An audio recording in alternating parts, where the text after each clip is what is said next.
Pesona Danau Mare, menelusuri Sungai Katingan menuju Danau Mare.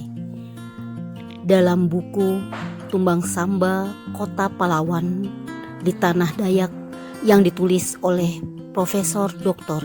Haji Rijali Hadi MM menyebutkan bahwa Sungai Katingan merupakan sungai terpanjang dibandingkan dengan Sungai Kapuas, Sungai Kahayan, dan Sungai Mentaya. Sungai Katingan memiliki panjang 650 km dan dapat dilayari 520 km. Sedangkan Danau Mare selain alamnya memberikan pesona yang luar biasa, juga merupakan saksi sejarah gugurnya pahlawan Kusuma Bangsa dari Tanah Dayak Tumbang Samba. Beliau adalah Haji Ikap yang gugur pada tanggal 17 Januari 1946 yang gugur di Tumbang Samba dalam mempertahankan kemerdekaan dari serangan Kenil dan juga Nika.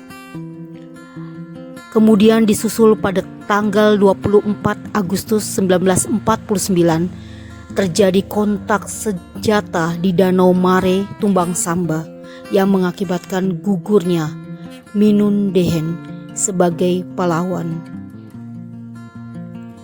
Pesona Danau Mare merupakan danau yang terbentuk karena matinya aliran sungai.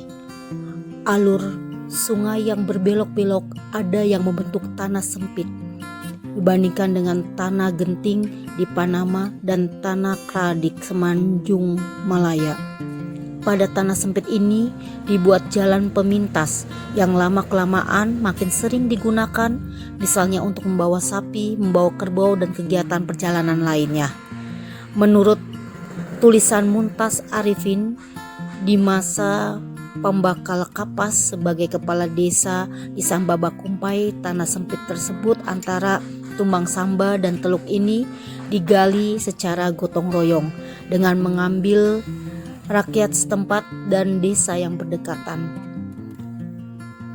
Akibatnya sungai yang baru itu, sungai yang berbelok-belok sebelumnya menjadi sungai mati, akhirnya terbentuklah Danau Mare. Akibat lain adalah timbulnya gosong pada Sungai Dangkal sebelumnya yang kemudian dikenal dengan Banut Rumbang karena orang bernama Rumbang yang pertama berdukuh di sini. Ada kemungkinan akibat lainnya yaitu munculnya batu-batu di dasar sungai menjadi riam seperti riam Semaya, riam Mendang, dan riam Sangkai serta riam Mangkikit karena airnya mendangkal. Derasnya arus itu akibat terus berlanjut sampai sekarang.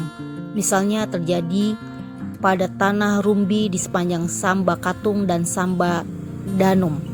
Kadang-kadang kondisi alam pemberian Tuhan semula jadi ini sebaiknya jangan diubah secara besar-besaran karena akan merubah kelestarian dan tata alamnya. Demikian disebutkan di dalam buku Tumbang Samba Kota Pahlawan di Tanah Dayak tulisan Profesor Dr. Haji Rijali Hadi MM yang menuliskan tentang Danau Mare. Nah, nampaknya sekarang orang lebih menikmati kecepatan lalu lintas ekonomi karena kapal ketelotok, perahu, jukung, speedboat, rakit bisa dengan cepat memperpendek jarak Tumbang Samba dan Telok. Nah, ini merupakan pesona Danau Mare. Terima kasih.